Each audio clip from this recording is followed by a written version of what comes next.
Tonight, Kim Gustav is shot in the head in Dennery. Outcry about a viral video of a young man stabbing another while the onlooker laughs, and the pros and cons of the current road widening project. And where you have two lanes merging into one will no longer be. So you'll have that two-lane access where you'll be able to just traverse instead of what we have, the bottleneck we have within Sanders. We have the details of these stories and more coming up.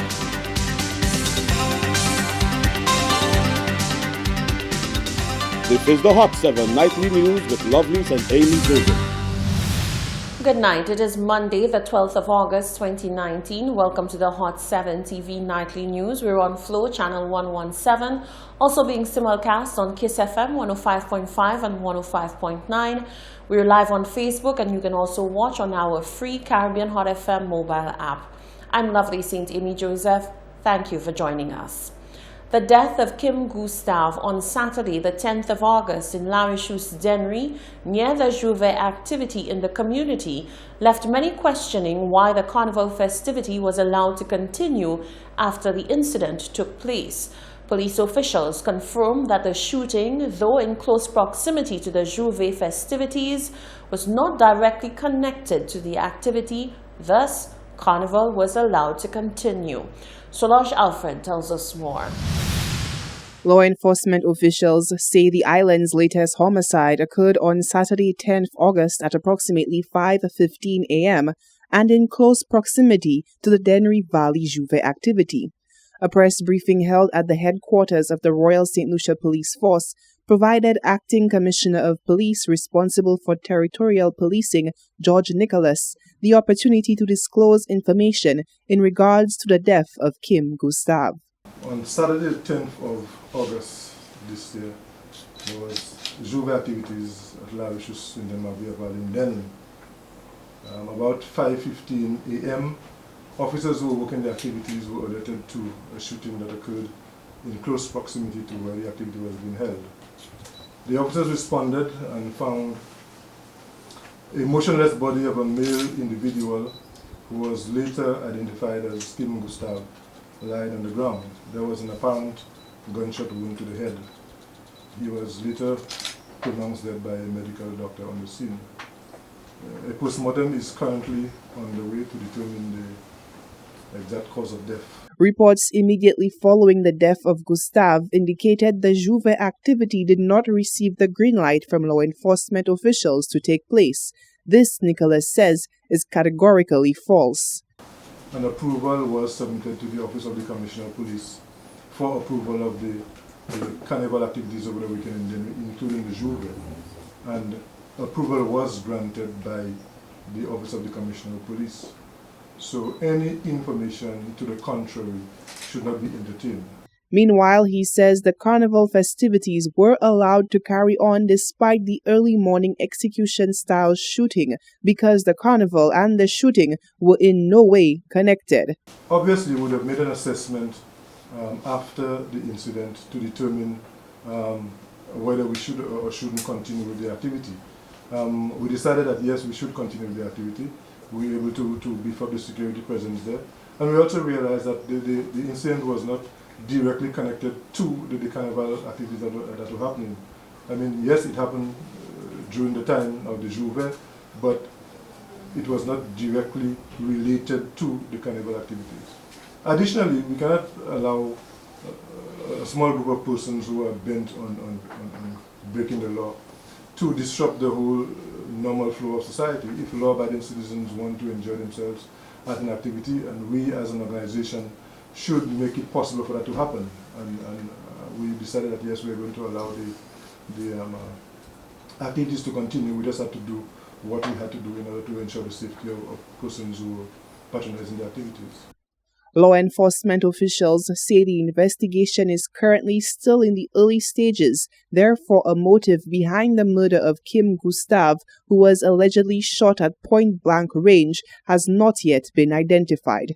Reporting for Hot 7 News, I am Solange Alfred.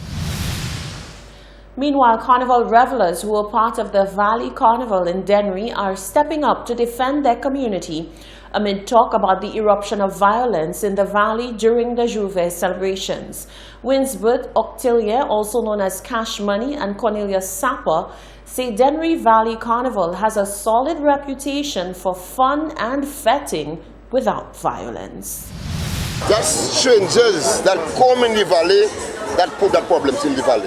Because we never have them problems there. Because we have the carnival there, that's why they feel, well, everybody will come there for them to do their problems, you know, and looking for another, for them to, but we're not on that. We don't on that. Yeah. We needed to party. We only needed to party and have fun. No kind of problem. That's the first time. That's the very first time something like that happened in the valley. Yeah, we don't have them things there. It's always a party. Similar sentiments were echoed by the Assistant Superintendent with responsibility for the Special Services Unit, SSU, Burton de Turville. He informed that the carnival parade itself was incident-free. Unfortunately, we had an incident this morning where a young man lost his life during the Juve activities. Valley revelers are often very well-behaved persons during their activity, and they don't normally fight. We've had very good events here, and we have had some successful carnival activities down here. The incident this morning, I must say, were persons who came into the festival from our districts and who came to settle their beef up here. The Valley Carnival Parade took place on Saturday. Police are currently investigating the circumstances surrounding a viral video showing the stabbing of a man in the community of Leclerc. The disturbing video gained major traction over the weekend of the 10th to the 12th of August and has left law enforcement officials urging members of the public with information regarding the video to provide that information to the police to help resolve this matter. Solange Alfred reports. Two men race across the screen in a now viral video, one backing away whilst the other pursues him until he falls to the ground and is stabbed multiple times about the body. The victim gets off the ground and continues to rush away from the perpetrator. The voice behind the camera can be heard narrating, indicating the man had already been stabbed prior to the beginning of the video recording. Meanwhile, Assistant Commissioner of Police with responsibility for territorial policing, George Nicholas, says the viral video has reached the eyes of law enforcement and is currently being investigated. We are aware of this video. It has been brought to our attention, and as we speak, we are currently carrying out an investigation into the matter. I think the victim has been in contact with the police. As to how far the investigation is, I cannot speak to that, but I know that there is currently being looked at by the police.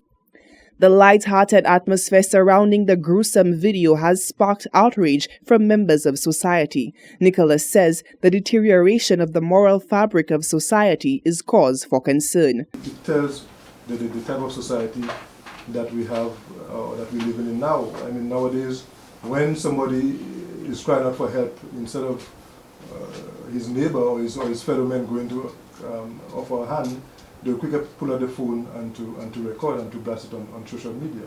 And it's very disheartening when these things happen. ACP with responsibility for territorial policing says the onus falls on the viewing public in times of violent incidents to act ethically and engage the police as soon as possible.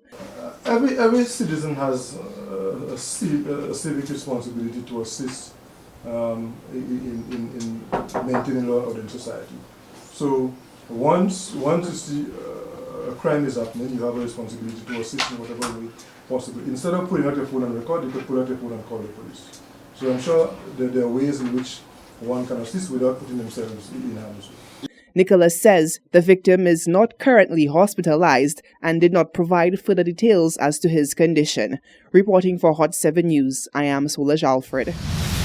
Now, the video has incited response from young leaders, including the newly elected president of the National Youth Council, Nias Alfred, and the president of the South Castries Youth and Sports Council, Robert Rennie. Both are denouncing the practice of violent behavior and documentation and circulation of violent acts by youth.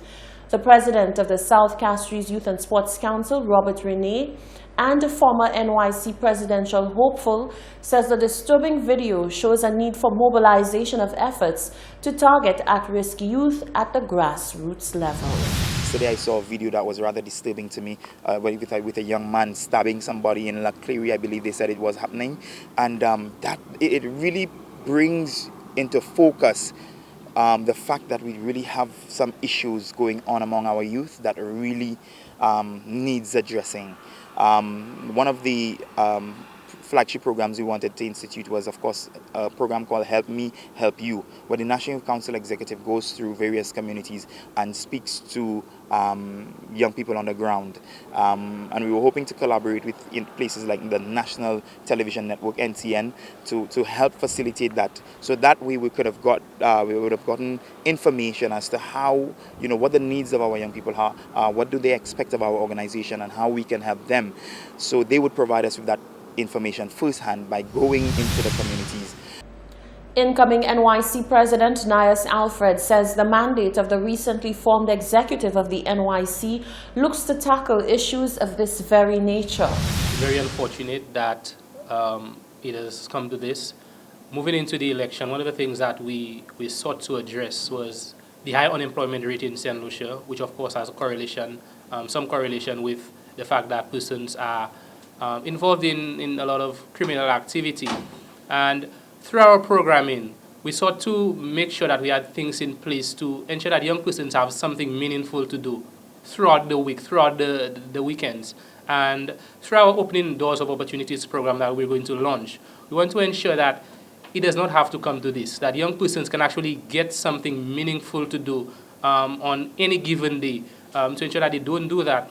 I do not know of the circumstance behind the stabbing incident. That is very unfortunate, but as much as possible as an incoming executive, we want to ensure that we address the root causes of these issues to ensure that young persons see, they realize or they recognize the consequences of their actions and that they are engaged enough not to take part in these activities. So definitely moving forward, that is something that is high on our agenda, and we hope to engage all stakeholders moving forward to ensure that things like that don't happen again. Both youth leaders admonished the behavior, calling it reckless and dangerous. They say the appalling video demands immediate attention and action to cease such practices. This is the Hot 7 TV Nightly News. Still to come, is all publicity good publicity? Maybe so for the National Youth Council. Parents are taken to task for attempts to pull one over on minibus drivers. And we take you to Dennery for Valley Carnival Bacchanal. That and more when we return.